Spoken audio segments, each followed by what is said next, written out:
ನಮಸ್ಕಾರ. ಇವತ್ತು ಗ್ರೀನ್ ಪನ್ನೀರ್ ಮಸಾಲ ಮನೆಯಲ್ಲಿ ಹೇಗೆ ಅತ್ಯಂತ ಸುಲಭವಾಗಿ ಮಾಡೋದು ಅಂತ ನೋಡೋಣ. ಈ ಗ್ರೀನ್ ಪನ್ನೀರ್ ಮಸಾಲೆಗೆ ಮೊದಲು ತೆಂಗಿನಕಾಯಿ, ಅರ್ಧ ತೆಂಗಿನಕಾಯಿ ರುಬ್ಬಿ ಹಾಲು ತೆಗೆದಿಟ್ಕೊಳ್ಬೇಕು. ಗಟ್ಟಿ ಹಾಲನ್ನು ಬೇರೆ, ಆಮೇಲೆ ಎರಡನೇ ಸರಿ ಸ್ವಲ್ಪ ನೀರು ಹಾಕಿ ಮತ್ತೆ ಸ್ವಲ್ಪ ಮಿಕ್ಸಿ ಮಾಡಿ ಎರಡನೇ ಹಾಲನ್ನು ಬೇರೆ ಪಾತ್ರೆಯಲ್ಲಿ ತೆಗೆದಿಟ್ಕೊಳ್ಳಿ. ಈಗ ಇದಕ್ಕೆ ಮಸಾಲೆಗೆ ಒಂದು ಹಿಡಿಯಷ್ಟು ಕೊತ್ತಂಬರಿ ಸೊಪ್ಪು, ಹಸಿಮೆಣಸಿನ್ಕಾಯಿ, ರುಚಿಗೆ ನಿಮಗೆ ಖಾರಕ್ಕೆ ಎಷ್ಟು ಬೇಕೋ ಅಷ್ಟು ಹಸಿಮೆಣಸಿನ್ಕಾಯಿ ತೊಗೊಳ್ಳಿ. ಆಮೇಲೆ ಮೆಂತ್ಯ ಸೊಪ್ಪು ಒಂದು ಸ್ವಲ್ಪ ಸಾಕು, ಜಾಸ್ತಿ ಬೇಡ. ಮೆಂತ್ಯ ಸೊಪ್ಪು ಸ್ವಲ್ಪ, ಎಳೆ ಮೆಂತ್ಯ ಸೊಪ್ಪನ್ನು ಸ್ವಲ್ಪ ತೊಗೊಳ್ಳಿ.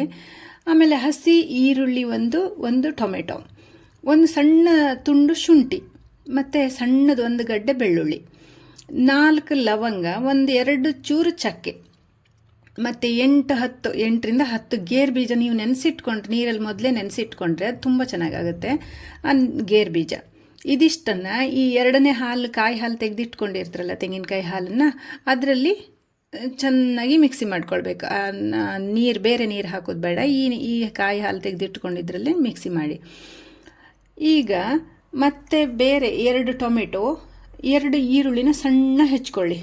ಆ ಹೆಚ್ಕೊಂಡು ಈರುಳ್ಳಿನ ಒಂದು ಪಾತ್ರೆ ಒಲೆ ಮೇಲೆ ಇಟ್ಕೊಂಡು, ನಾನು ಯಾವಾಗಲೂ ಮಣ್ಣಿನ ಪಾತ್ರೆಗಳನ್ನೇ ಬಳಸ್ತೇನೆ. ನನಗೆ ಅಡುಗೆ ಅದರಲ್ಲೇ ಮಾಡಿ ಅಭ್ಯಾಸ. ನಮ್ಮನೆಗೆ ಬಂದು ನನ್ನ ಫ್ರೆಂಡ್ಸು ಮತ್ತು ನನ್ನ ರಿಲೇಷನ್ಸ್ ಎಲ್ಲರೂ ನಾನು ಅಡುಗೆ ಮಾಡೋದು ಮಣ್ಣಿನ ಪಾತ್ರೆ ನೋಡಿಕೊಂಡು ಅವರು ಸಮೇತ ಈಗ ಮಣ್ಣಿನ ಪಾತ್ರೆ ಯೂಸ್ ಮಾಡ್ತಾ ಇದ್ದಾರೆ.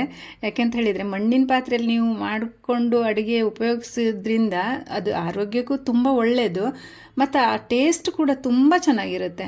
ನನಗಂತೂ ಈಗ ಬೇರೆ ಪಾತ್ರೆಯಲ್ಲಿ ಮಾಡಲಿಕ್ಕೆ ಇಷ್ಟವೇ ಆಗೋದಿಲ್ಲ. ನಾನು ಯಾವಾಗಲೂ ತುಂಬ ವರ್ಷದಿಂದ, ನಾನು ಸಾಧಾರಣ ಒಂದು 30 ವರ್ಷದಿಂದ ಮಣ್ಣಿನ ಪಾತ್ರೆನೇ ಉಪಯೋಗಿಸ್ತಾ ಇದ್ದೆ. ನಾನು ಅದೇನು ಒಳ್ಳೆ ಬರುತ್ತೆ, ಮತ್ತು ಒಡೆಯೋದು ಇಲ್ಲ. ನೀವು ಉಪಯೋಗಿಸ್ತಾ ಇದ್ದ ಹಾಗೆ ಬಾಳಿಕೆನೂ ಚೆನ್ನಾಗಿ ಬರುತ್ತೆ ಅದರದ್ದು. ಈಗ ಒಂದು ಪಾತ್ರೆ ಇಟ್ಕೊಂಡು ಅದರಲ್ಲಿ 2 ಚಮಚ ತುಪ್ಪ ಅಥವಾ ತೆಂಗಿನೆಣ್ಣೆ, ನಾವು ತೆಂಗಿನೆಣ್ಣೆ ಮತ್ತು ತುಪ್ಪನೇ ಉಪಯೋಗಿಸೋದು. ನಿಮ್ಗೆ ಯಾವುದು ಎಣ್ಣೆ ಆಗುತ್ತೆ ನೀವು ಆ ಎಣ್ಣೆನ ಅಥವಾ ತುಪ್ಪನ ಹಾಕಿ ಈ ಈರುಳ್ಳಿ ಹೆಚ್ಕೊಂಡಿದ್ರಲ್ಲ ಆ ಈರುಳ್ಳಿನ ಸರಿ ಫ್ರೈ ಮಾಡ್ಕೊಳ್ಳಿ. ಅದು ಸ್ವಲ್ಪ ಕೆಂಪು ಬಣ್ಣಕ್ಕೆ ಬರುವವರೆಗೂ ಫ್ರೈ ಮಾಡಿ. ಆಮೇಲೆ ಟೊಮೆಟೊ ಹಾಕಿ ಸರಿ ಒಂದು ಸ್ವಲ್ಪ ಉಪ್ಪು ಹಾಕಿ, ಆಗ ಸರಿ ಪೇಸ್ಟ್ ಆಗುತ್ತೆ. ಅದು ಟೊಮೆಟೊಗೆ ಯಾವಾಗಲೂ ಉಪ್ಪು ಹಾಕಿದರೆ ಬೇಗ ಪೇಸ್ಟ್ ಆಗುತ್ತೆ.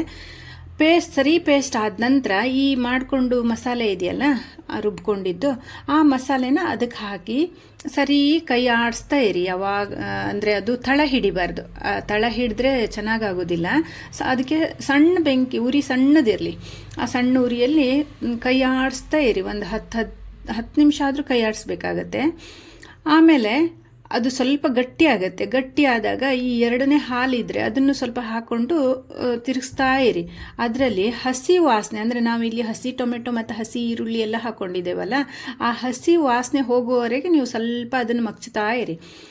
ಆಮೇಲೆ ಅದು ಸ್ವಲ್ಪ ಗಟ್ಟಿ ಆದ ನಂತರ ಈ ಮೊದಲು ತೆಗೆದಿಟ್ಕೊಂಡು ತೆಂಗಿನಕಾಯಿ ಹಾಲನ್ನು ಅದಕ್ಕೆ ಹಾಕಿ ಮಗ್ಚಿ ಸರಿ ತಿರುಗಿಸ್ಬೇಕು. ಅದನ್ನು ಅಂದರೆ ಕೈ ಆಡಿಸ್ತಾ ಇರಬೇಕು.